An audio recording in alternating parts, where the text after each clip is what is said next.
kami nagising. So, hanap po namin ng food sa baba. And then, bago kami pumunta ng Batu Caves. Tapos, bahala na mamayang gabi kung saan pa kami pupunta. Kaya muna kami. Okay, so we're just waiting outside our Airbnb going to Batu Caves. Ang tagal ng grab. Kanina pa yun, mga 27 minutes ata papunta ng Batu Caves.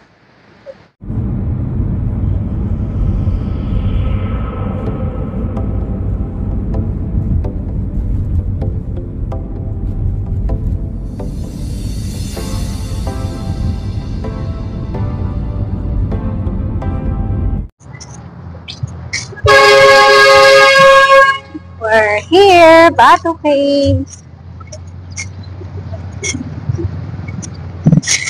Buti na lang hindi siya mainit ngayon. Sakto lang yung punta namin kasi pag umaga, masyado siyang mainit. So I think this time is just okay.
So, nakakapagod.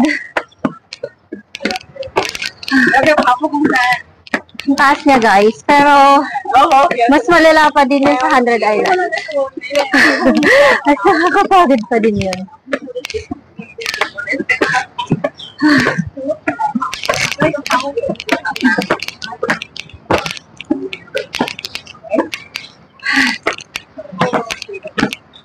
Okay. Ayan. Wait lang.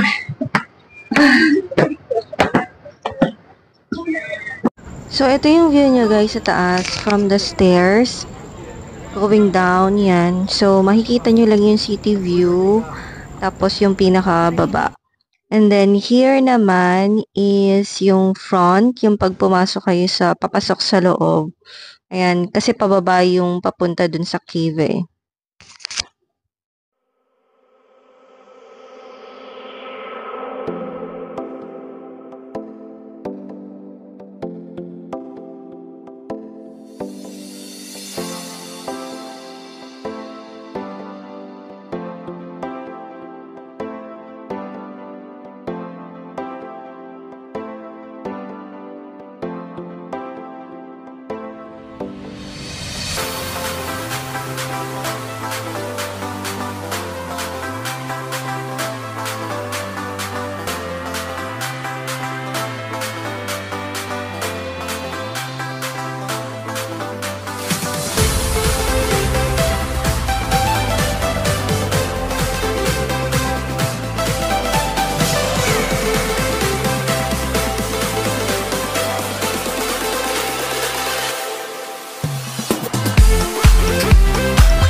So, ito lang guys yung sa pinakakabilang dulo.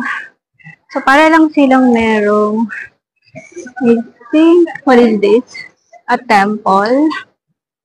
Ganyan lang siya guys. Wala naman siyang masyadong laman sa loob. Pero ang ganda ng taas niya guys. Ayan. So, bababa na tayo. Punta na tayo sa kabilang side. Since wala naman tayo masyadong mapuntahan dito.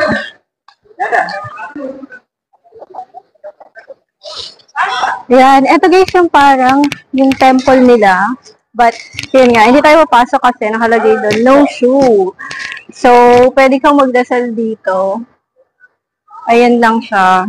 Hindi na tayo papasok, right? Dito na tayo, didiretso.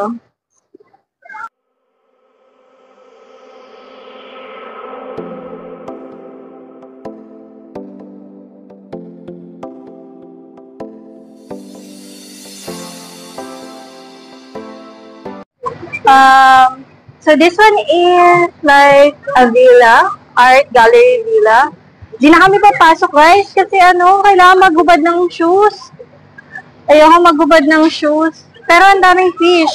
Look. Ang dami, ang lalaki. Hindi ko sure kung anong fish to. Tilapia? Ang lalaki nila. So pinapakain nila Laki. Oh, okay. So, ito guys yung kabilang side. Madami siyang monkey. I guess this is the monkey area. See? Oh. Cute. And then, this is another temple. Ayan. But, hindi na tayo papasok kasi itong temple na to, no shoes again. So, dahil gusto naming may sapatos, ay na maghubad, hindi na kami papasok ulit. Ayan, no shoes. Ang dami nilang temple dito, guys. Tapos yun, I don't know who that is. For Shiba. Shiba. And then may toilet din sila dun, guys. Yan, toilet area, that part. This is a big parking area. And then dito, yan, nag-aalok sila kung gusto yung magpa-picture sa mga parrots. Pero marami naman yan sa Pilipinas, guys. So, hindi na natin kailangan magpa-picture doon. Then this is, I think, another, I don't know if it's a temple or pwede kang bumili dyan. But ayan siya.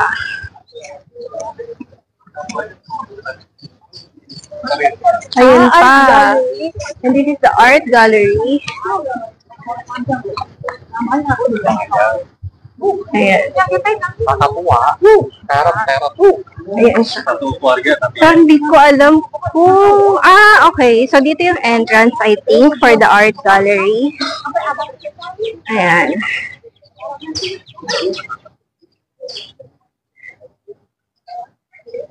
See? Oh, it's nice. See, may ticket.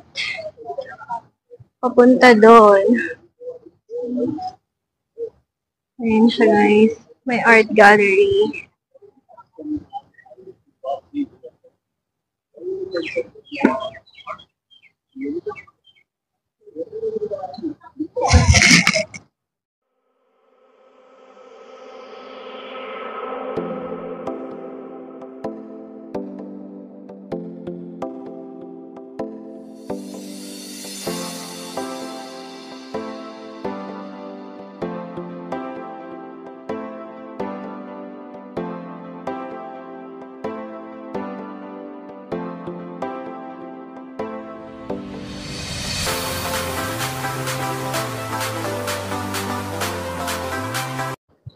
Okay, so, pauwi na kami guys kasi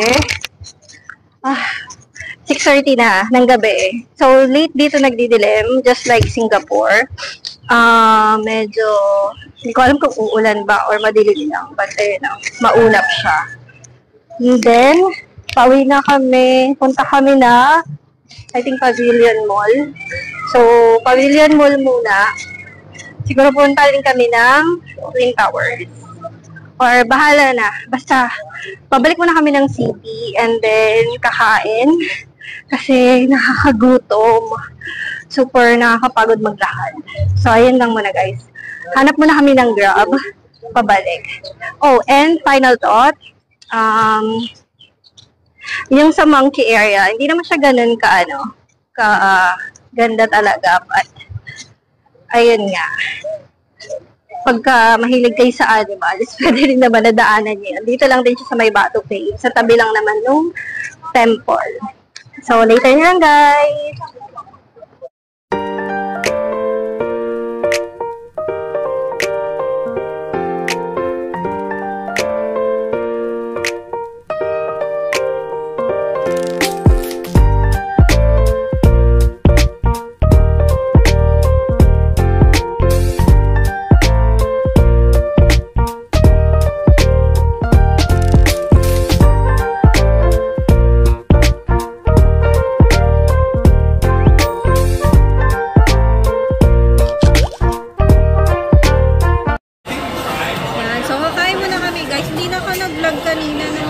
Papunta dito kasi naghahanap kami ng kainan tapos hindi namin siya kabisado.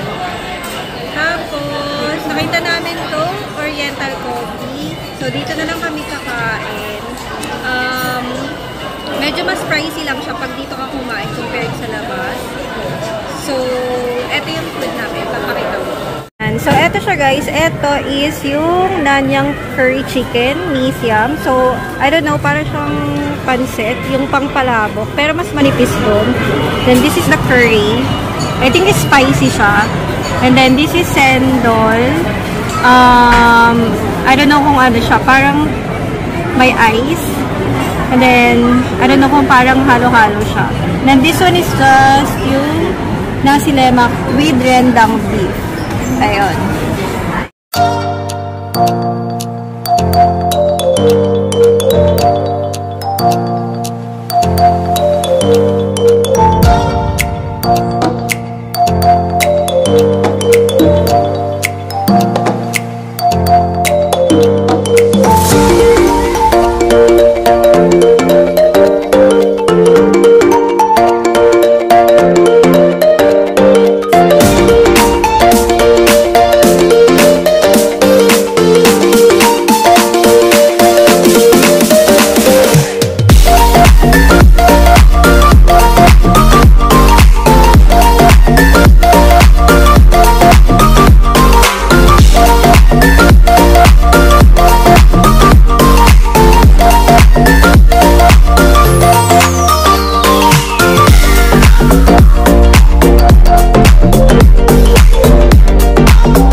Okay, so pakita ko lang ulit yung food.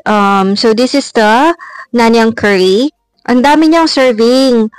So it has 5 chicken and then meron din siya mga patatas and other stuff. And spicy siya, guys. Like, But the spicy na makakain pa naman. And then, this one is the sendol. So, at first I thought para siyang halo-halo style, but hindi. So, meron siyang ice, and then the pandan jelly, and the red beans. Tapos, yung pagka-sweet niya is not the too sweet type.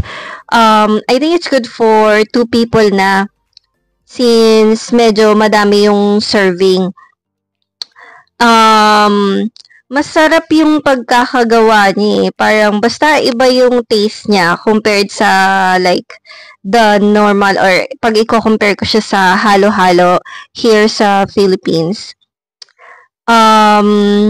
Yung nasi lemak rendang beef, that's also spicy, but you know, the price of that is quite expensive compared kapag sa may local stores or local restaurants ka bumili. Okay, so sa labas pala ng mall, guys, yung KLCC Park, and they have the Symphony Lake. So sa Symphony Lake, it's open around 8 p.m. to 10 p.m. I think. And medyo madami din yung tumatambay sa kanya kapag gabi since maganda nga yung view. This is gonna be our last stop before going back to our Airbnb. So I'll see you guys tomorrow. Bye!